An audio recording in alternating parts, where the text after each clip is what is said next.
Et bonjour à toutes et à tous, ici c'est Ketel, on est là pour une nouvelle vidéo sur l'Orcana. Aujourd'hui, on va parler des cartes qu'il faut absolument avoir en scellé. Les avant-premières de l'Orcana se rapprochent à grands pas. Tout ça va se dérouler ce week-end, a priori, les vendredis, samedis et dimanches dans vos boutiques préférées. Et je voulais vous faire une petite vidéo, un peu comme d'habitude, de conseils pour le draft pour bien réussir vos scellés et essayer d'avoir quelques petites récompenses en plus. Donc pour ça, j'ai fait une petite section de 25 cartes pour pouvoir vous conseiller sur ce qu'il faut absolument intégrer à votre deck et ce qu'il ne faut pas sous-estimer. Au niveau des restrictions que j'ai mis dans ce petit classement, tout d'abord, je me suis limité aux cartes qui sont communes, peu communes ou rares. Pas de super rares et pas de légendaires parce que, bon, conseiller des cartes qui sont si compliquées à choper dans les boosters, c'est pas la meilleure des manières d'aborder un draft. Et aussi, je me suis limité dans les personnages qui coûtent 6 maximum, parce que je rappelle qu'en draft, les cartes qui coûtent 7 ou plus sont très compliquées à jouer en général et très dures à rentabiliser. Donc voici les petites règles que je me suis imposées pour la création de ce petit top 25, entre guillemets, des cartes qui valent vraiment le coup à jouer en draft de manière générale. On va commencer tout de suite avec la première carte qui est Pascal. Bon, sans grande surprise, 4 non ancrables, 3-3, 3 de l'or, insaisissable. Un must parce que si l'adversaire n'a pas de gestion d'insaisissable, Pascal va faire 3 de l'or par tour et finir la partie très rapidement. C'est une excellente carte à jouer. Même si elle est non ancrable, elle est vraiment redoutable. Elle va très vite, elle est alliée, ce qui est un trait intéressant dorénavant, surtout dans cette set où on a quelques cartes qui jouent avec les alliés. Donc vraiment, Pascal à avoir absolument dans votre deck si vous le piochez. Mais bon, vous connaissez un peu la règle. Tout ce qui est marqué pioche dessus et tout ce qui est marqué insaisissable dessus, en général en draft, on le joue instantanément. A côté de ça, on a restituer le cœur en deuxième carte. Restituer le cœur, on choisit un personnage ou un lieu et on lui retire jusqu'à 3 dommages et on pioche une carte. Pourquoi cette carte est bien? Déjà, pour 1, vous piochez une carte, donc vous rentabilisez le fait que vous ayez des cartes dans votre deck. Comment dire? Comme d'habitude, qu'on pioche pour 1, ça veut dire qu'on joue en moins de cartes et donc vos cartes les plus fortes seront plus facilement dans votre main. À côté de ça, pour 1, en vrai, c'est bien. Alors certes, retirer des dommages sur un lieu, écoutez, il n'y a pas de lieu dans le 7-7, je ne sais pas si vous l'avez remarqué, mais aucun lieu dans le 7-7. Donc clairement ici on va utiliser cette carte principalement pour soigner des dommages, mais justement l'avantage c'est qu'en draft on a tendance à avoir des dégâts sur nos personnages, contrairement en construit où on cherche forcément à bannir directement. On l'a vu durant les scellés 7-6 qu'on a fait à Cannes justement, voilà, tout ce qui est lié entre guillemets au fait de pouvoir soigner c'est utile, c'est rentable, et ici non seulement vous allez piocher une carte pour 1, mais en plus au passage vous allez pouvoir soigner vos personnages, donc c'est vraiment tout bénef. La prochaine carte, c'est Sven, reine aux aguets pour 5 ancrables, la de 6, 1 de l'or avec charge et qui met -3 à un personnage adverse jusqu'à la fin du tour.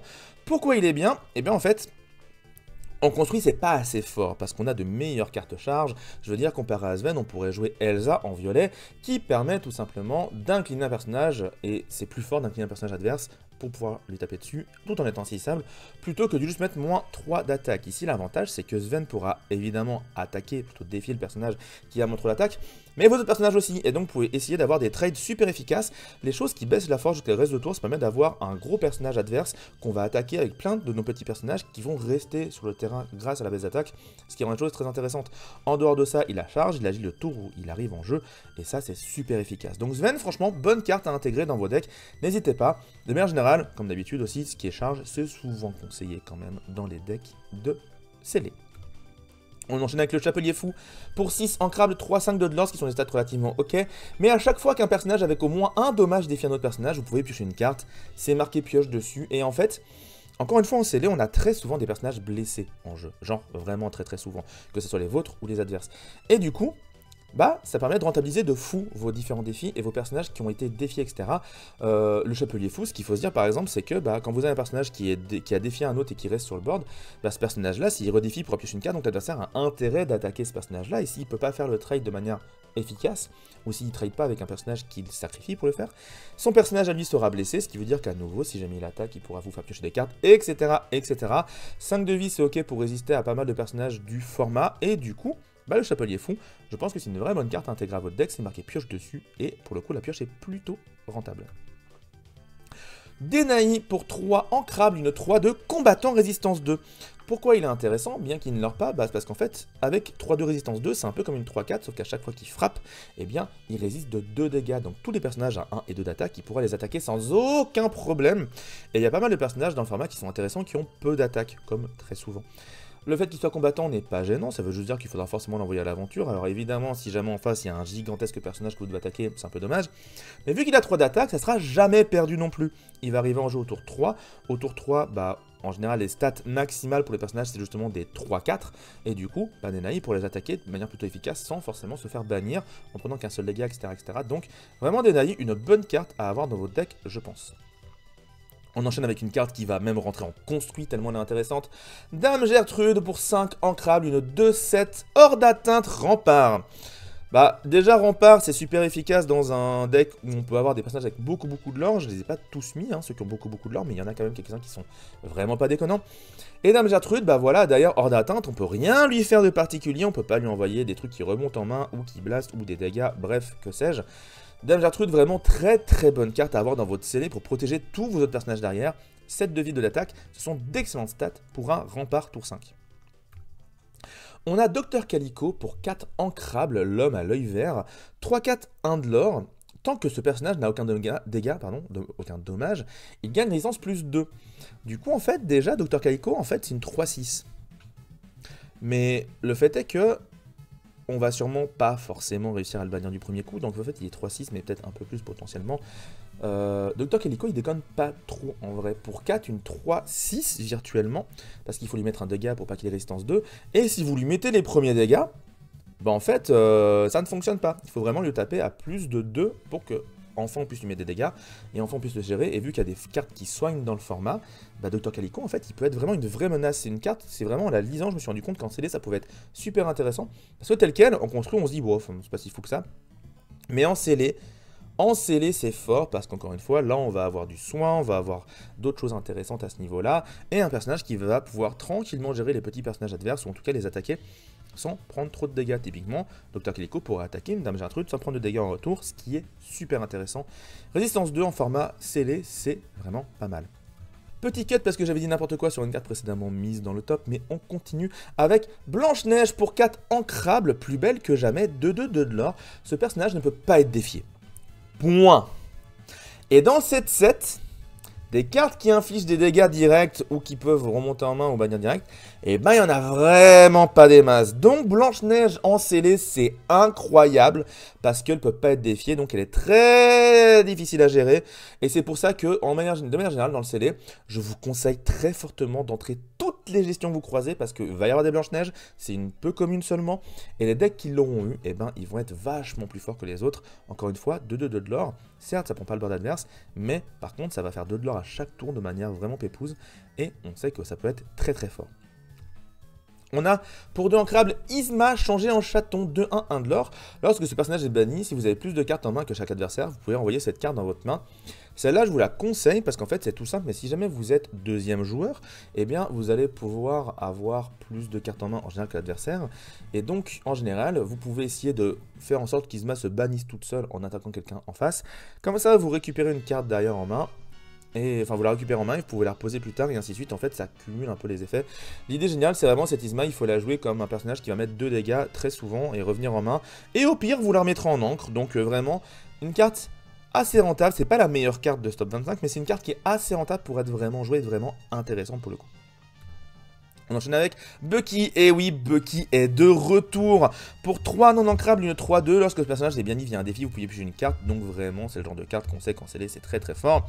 Bucky qui va en général aller attaquer des trucs en face, il a 2 de vie moins que ce qu'il faudrait, mais donc il pioche une carte, donc c'est super rentable. Vraiment Bucky qui est là pour faire un peu de l'or, et au pire si on attaque il met 3 de dégâts, ou alors il ira justement bannir un personnage adverse pour vous faire piocher une carte derrière. Les cartes qui piochent sont inestimable en scellé pour pouvoir continuer de mettre de l'essence dans votre deck et donc de continuer la partie. On continue avec Mère Gothel, et oui la Mère Gothel, bah en vrai en scellé encore une fois c'est une très bonne carte pour 3 ancrables, une 1-4, 1 de l'or. Chaque fois que l'un de vos personnages défie, vous pouvez choisir un personnage et déplacer un de ses dommages sur un personnage adverse de votre choix. Encore une fois en scellé c'est très courant d'attaquer des personnages et d'avoir des dégâts sur soi-même. et ben du coup, ici, c'est un personnage qui va rentabiliser ça et faire que vous allez pouvoir soit vous soigner d'un et mettre un dégât sur le personnage que vous attaquez au moment où vous défiez, soit même de mettre des dégâts sur d'autres personnages, typiquement des personnages qui ont résistance, parce que je rappelle que le déplacement des dégâts passe au travers de la résistance. Et donc Mère Gothel devient super rentable, elle-même peut rester debout pour faire ses effets, elle n'a pas besoin de s'incliner, donc elle est très difficile à gérer dans ce format, surtout avec 4 de vie. Donc vraiment, carte super incroyable, vraiment très très forte à inclure dans vos decks. On continue avec Manœuvre Magique, ça pour l'avoir testé en direct, je rappelle qu'on avait pu faire des pack rush 7-7, du coup à Cannes, et donc on a pu un peu voir des cartes qui étaient fortes ou des trucs intéressants. Bah Manœuvre Magique, ça déconne 0 en vrai pour 2 ancrables. On choisit nos personnages, on le renvoie en main, donc les effets, pour pouvoir faire des effets entre guillemets quand ils rentrent en jeu, bah on peut les refaire. On va pouvoir ramener des personnages en main pour les re-soigner, ramener des personnages en main pour les ancrer, bref, comme les Madame Mime c'est inestimable ce genre de capacité de pouvoir renvoyer en main, c'est censé entre guillemets être un coup, mais là c'est vraiment un avantage sur cette carte, mais en plus on choisit un personnage adverse, pardon même un des nôtres potentiellement, mais surtout on choisit un personnage qu'on épuise, et donc remonter un personnage qui vient de faire son petit point de lore et qui était blessé pour pouvoir le remonter en main, le soigner quand il sera rejoué, et en échange épuiser un personnage adverse qu'on pourra attaquer, c'est vraiment super fort, surtout sur les personnages comme on vient de voir Mère Gothel ou d'autres qui ont des effets en jeu tout le temps, et qui ont des effets en jeu tant qu'ils sont en jeu, des effets qu'on n'a pas besoin de les voir s'incliner, donc ils sont très difficiles à gérer. Manœuvre magique, carte de ouf, permet aussi d'attaquer les personnages qui viennent d'arriver en jeu, comme ça l'adversaire n'a pas le temps d'utiliser. Vraiment, très très bonne carte pour le coup. On enchaîne avec C'est ma famille. Et ben pour vous dire, à un moment j'ai eu un deck assez rigolo où j'avais pas mal de cartes qui jouaient sur les chansons. Et ben C'est ma famille, c'était super efficace. Pour 2 non ancrables, on gagne un éclat de l'or et on pioche une carte et c'est une chanson. Donc votre personnage à 2 qui a un de l'or, bah plutôt que de faire un de l'or, il peut chanter C'est ma famille, comme ça vous piochez une autre carte, vous avez gagné un de l'or. Et bah du coup, plutôt que faire un de l'or, il a fait un de l'or et une carte. Ce qui est super rentable, la carte se remplace, vous permet d'avoir d'autres cartes dans votre deck. Si vous avez à un moment un petit, un petit trop plein d'encre, vous arrivez, vous êtes à 6 d'encre, bah, vous pouvez jouer C'est ma famille si vous top deckez ça, vous gagnez un éclat d'or, puis c'est une carte, c'est une carte qui coûte pas trop cher. Vous pouvez la jouer directement aussi, ce qui est évidemment super rentable. Donc C'est ma famille, très très bonne carte à jouer en CD. Je vous la recommande vivement, j'ai beaucoup aimé cette carte pour le coup. Sherkan, pour 4 non ancrables, une 4-4 4 de l'or, avec le défaut que quand on joue ce personnage, on défausse notre main. Mais, en scellé, notre main, elle part très très rapidement. Donc si vous avez un deck avec peu de pioches, bah, cette carte est incroyable parce que vous allez la jouer sans aucun défaut. Si c'est la dernière carte de votre main, en scellé, c'est pas trop compliqué à mettre en place. Et du coup, d'ailleurs, 4-4, 4 de l'or, c'est pas du tout de mauvais stats. Le seul défaut, c'est qu'on va pas forcément le jouer tour 4, donc il y aura peut-être des cartes qui pourront le gérer plus facilement. Et je vois que mon fond vert est pas très bien géré cette fois-ci parce que je vois du vert derrière moi à un certain moment. Donc il faudra que je fasse plus gaffe la prochaine fois. En même temps, quand je bougeais pas, ça marchait bien. Donc c'est toujours un peu les aléas du direct de la VOD, entre guillemets. Mais donc Sherkan, vraiment pas mal du tout. Le défaut n'en est pas un parce que vous allez le jouer en général quand vous aurez plus de cartes en main. Le bémol de ça, c'est que vous allez souvent le jouer pas au tour 4, parce qu'au tour 4, vous aurez encore des cartes en main, mais un peu plus tard, et il sera plus facilement géré, mais bon. Tant qu'il aura fait ses 4 de l'or, au pire, c'est pas grave. Et en plus de ça, les personnages qui l'attaquent vont quand même prendre 4 dégâts, donc c'est vraiment pas déconnant. On enchaîne avec Baymax Robot Géant pour 6 non ancrables, 5-5 de l'or. En général, les 6 non ancrables, c'est compliqué à jouer, mais ici, le vrai avantage, c'est cet alter universel qui fait non seulement qu'on peut le jouer sur n'importe qui en alter pour 4, donc en fait, ce personnage, vraiment, vous allez jamais le jouer pour 6, vous allez le jouer pour 4 en général. Mais en plus, quand vous le jouez en utilisant cette capacité alter, on retire tous les dommages présents sur lui, donc le personnage auparavant, s'il était blessé, vous jouez Baymax, vous le soignez intégralement. Donc vraiment très très fort d'avoir une 5-5 de l'or pour 4 du moment que vous avez un personnage en jeu. J'aime beaucoup cette petite carte. Dans ce format, ça va être très très utilisable. Spirale d'émeraude, c'est la seule spirale que j'ai mis parce que les spirales, leur défaut, c'est que vous allez jouer tour 3, vous allez ancrer cette carte là au tour 3 et d'ailleurs vous allez souvent ancrer jusqu'à 3 cartes maximum. Donc les effets, il faut qu'ils soient vraiment forts parce qu'on vous allez faire que 3 fois. Typiquement la spirale d'améthyste qui pourrait être super rentable dans ce format vu qu'on va le permettre de transférer des dégâts d'un personnage à un autre. Vous allez faire que 3 fois, donc pour 3 c'est pas assez rentable. Ici, durant votre tour, chaque fois qu'une carte est placée dans votre réserve d'encre, on choisit un personnage qui gagne insaisissable jusqu'au début de votre prochain tour. Donc imaginons que 3 fois ou 4 fois si vraiment vous voulez abuser, vous allez choisir une carte qui va avoir insaisissable jusqu'au début de votre prochain tour. C'est super fort sur des personnages qui ont beaucoup de lore. Voilà, on parlait de Sherkan auparavant. Bah voilà, Sherkan qui est 4 de lore insaisissable, c'est méga fort. Ça permet aussi de gérer les personnages insaisissables adverses avec vos personnages qui tapent fort. Donc c'est super rentable. De toutes les spirales, que j'ai vues en relisant les cartes, etc. Je trouve vraiment que c'est la plus intéressante. Peut-être avec la Saphir, mais la Saphir, encore une fois, la baisse de force, c'est moins rentable, je trouve. Mais là, vraiment, la spirale d'émeraude vous permet d'avoir un avantage incroyable. Et ça peut valoir le coup d'en créer une carte en fin de partie, juste pour avoir l'insaisissable qui vous permettra de gagner derrière. Ou de vous empêcher de perdre. Donc, spirale d'émeraude, la seule spirale que j'ai mis dans ce top. Les Raptous pour 4, 3 de l'or. Il est ancrable et surtout une capacité incroyable. Chaque fois que ce personnage est envoyé à l'aventure, on choisit un de vos personnages qui gagne charge et résistance +1 jusqu'au reste de ce tour. Donc les Raptous, déjà, ils vont faire 2 de l'or et c'est rentable de les envoyer à l'aventure parce qu'ils ont des stats clairement faites pour partir à l'aventure. Mais d'ailleurs, donner charge et résistance +1 à un personnage que vous venez de jouer, ça rend n'importe quel personnage central, enfin ultra important. Il peut directement impacter la game. Et être vraiment très fort, d'autant plus si vous le faites sur un personnage qui a des avantages à bannir des personnages adverses ou à faire des défis, etc. Vraiment les Raptous, trop utiles, il faut les target directement si vous pouvez, parce que vraiment, s'ils font leur effet une fois, et ils vont le faire une fois en général, c'est déjà très embêtant, mais si en plus ils arrivent à le réutiliser plusieurs fois, là vraiment votre board il va prendre trop cher et ça va être vraiment embêtant. Le résistance +1, Dieu merci, n'est que pour ce tour-ci en question, mais sinon vraiment les Raptous, carte très forte. Je vous la recommande très vivement. Mouchou, et oui, fameux Mouchou, il est que rare, il est pas au-dessus, donc on peut le mettre dans ce top. Et pour 5 de l'or, 4-4, 1 de l'or, pardon, pour 5 d'encre, 4-4, 1 de l'or, jusque-là, ok tiers. Mais le truc surtout, c'est que vos personnages qui défient, non seulement ils gagnent résistance +2 pour le défi, mais en plus, s'ils bannissent, ils gagnent de l'or. Incroyable, ça permet de garder vos personnages sur le board très facilement pour partir défier vos personnages adverses. Mais en plus de ça, ça fait gagner du lore quand vous faites des défis. Donc c'est à la fois un moyen de pérenniser votre board pour gérer le board adverse. Donc c'est un moyen de garder vos personnages tout en empêchant l'adversaire de gagner. Mais en plus, il vous fait gagner parce qu'il vous fait faire des points. Vraiment, Mouchou qui de base déjà en rougerie est une carte que je trouve vraiment très forte. Le fait que bah là, on peut le jouer avec tous vos autres personnages. C'est incroyable, il n'a pas besoin de s'incliner pour faire son effet, donc il est très difficile à retirer de la partie. Vraiment, Mouchou, très bonne carte. Il y a plein de choses à faire avec, il est incroyable. C'est rare, vous aurez des rares, mais pas tant que ça, donc j'espère que vous l'aurez, mais en tout cas, si vous l'avez en rare, vraiment, il vaut le coup.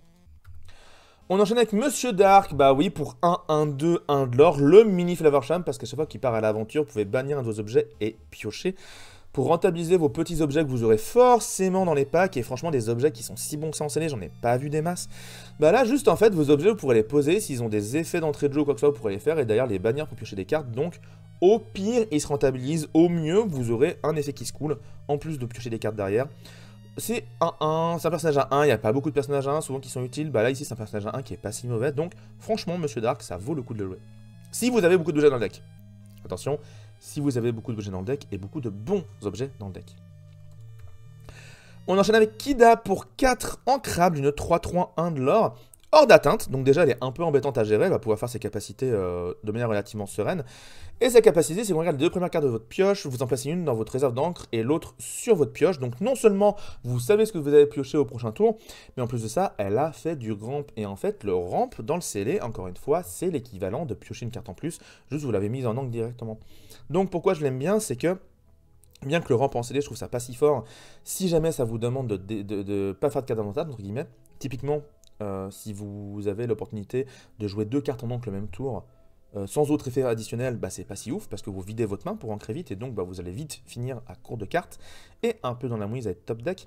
Ici, l'avantage, c'est que Kida, vous les jouez au tour 4, et en fait, votre 6ème encre, elle va être, entre guillemets, gratos, et au pire, elle pourra faire plus d'encre de manière relativement simple, sans vous impacter votre main, et vous permettre de faire de plus gros tours, et surtout de savoir votre pioche, ce qui, évidemment, est incroyablement comment dire, valuable, incroyablement rentable. On continue avec Jasmine, bah évidemment Jasmine pour 5 non ancrables, 3-5 de l'or, et chaque fois que ce personnage est envoyé à l'aventure, si vous n'avez aucune carte en main, ce qui, encore une fois, évidemment, dans un scellé arrivera très souvent, piochez une carte pour chaque personnage allié que vous avez en jeu. Les alliés, il y en a plein en scellé, il y en a plein dans le jeu en général, et du coup les alliés, bah là ils vont vous faire piocher, donc si vous avez un minimum de board, vous allez pouvoir piocher peut-être plusieurs fois avec Jasmine. C'est très fort dans ce format, donc si vous avez la chance d'avoir Jasmine en carte rare, clairement en train dans votre deck, c'est évident que ça va être super rentable. Au pire, 5 de vie de l'or, c'est jamais perdu non plus. On continue avec Jafar. Bah ouais, Jafar, qu'on n'avait pas encore vu. Attendez, je vérifie juste. Mais oui, non, c'est bien ça. Je vérifie juste mes cartes, mais on sait jamais. Jafar pour 3 ancrables, une 3-2-2 de l'or. Lorsque vous jouez ce personnage, on choisit un personnage qui gagne offensif +2 pour le reste de ce tour. Clairement, le genre de carte qui, même arrivé en fin de partie, peut changer les choses parce qu'il a un effet d'entrée de jeu qui est relativement cool, parce qu'il permet de tromper un peu les calculs adverses, qui se dit ok, si j'envoie tel personnage à l'aventure, il peut pas être géré par l'adversaire et du coup c'est cool. Et ben en fait si il avait un Jafar, et Jafar fausse les calculs, et donc Jafar est très intéressant. En plus de ça, de l'or pour un personnage qui a juste entre guillemets un stade de moins, vu que pour 3-3-3 de l'or ça existe. Ici on a perdu un de vie pour donner offensif +2 jusqu'au reste de ce tour, ce qui évidemment est super rentable comme calcul. Très bon personnage à remonter en main et à rejouer avec manœuvre magique par exemple. Et on continue avec l'avant-dernière carte. Les problèmes vont par paire pour 2 ancrables. Juste choisissez jusqu'à 2 personnages et infligez un dommage à chacun. Super rentable pour pouvoir évidemment finir les trades adverses, pouvoir mettre des dommages sur les personnages pour déclencher des capacités comme le Chapelier Fou, mettre des dommages sur les personnages à qui restait un point de vie. Bref, il y a plein de choses à faire là-dessus. Attention quand même, ça ne passe pas au travers de résistance, hein. On parle bien d'infliger des dommages directement, donc c'est pas placer des dommages. Mais donc super intéressant comme action, encore une fois. En général, les trucs qui mettent des dommages sont vraiment rentables et permettent de tromper un petit peu les trades. Donc là en plus on peut faire sur 2 personnages, donc tout bénef. Et pour finir, la dernière carte, bah ouais, un des rares objets que j'ai mis dans ce top, c'est le bâton d'entraînement pour 2 ancrables. On peut l'incliner, payer 1 pour choisir un personnage qui gagne offensif 2 pour ce tour. Et ben en fait, mine de rien, c'est assez rentable parce que souvent on a un petit point d'encre qui sert à rien. Et bah là, n'importe quel personnage qui gagne +2 d'attaque, ça permet de tromper les calculs, ça permet, même si l'adversaire le voit, de faire en sorte qu'il aura toujours peur d'incliner ce personnage pour partir à l'aventure, parce que vos personnages avec plus d'attaque, en général, pourront les bannir sans trop de conséquences. Et vu qu'on a tendance à avoir des personnages avec beaucoup de vie et peu de force, ça veut dire que vos personnages pourraient rester en vie, rester dans le jeu, tout en bannissant les personnages adverses.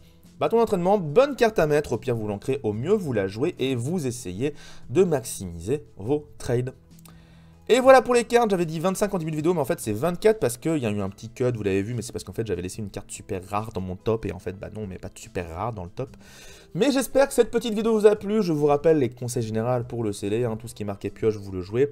Vous essayez d'avoir le maximum de cartes qui coûtent 4, 5, 6, vous ne jouez pas de carte à 7 sauf si elle est vraiment game breaker dans votre deck. Et vous évitez d'avoir trop de non ancrables. Je vous conseille de vous limiter vraiment pour des decks de 40 cartes à 8 non ancrables, voire moins si possible. Comme ça, vous êtes sûr d'avoir toujours de quoi ancrer.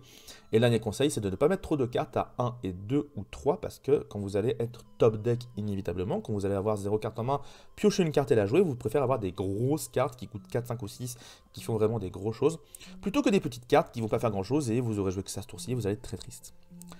Voilà pour moi, j'espère que cette vidéo vous a plu, j'espère que vous serez nombreux demain soir / ce soir pour regarder le mardi méta où on ouvrira un display en direct. Ça va être très sympa évidemment, on verra si jamais on a de l'enchanté et on verra un petit peu les cartes qu'on pourra avoir, on en parlera comme d'habitude, on pourra les conseiller, on pourra parler un peu de la méta et en dehors de ça, parler de plein de choses à côté. Je vous fais des gros bisous, ciao tout le monde.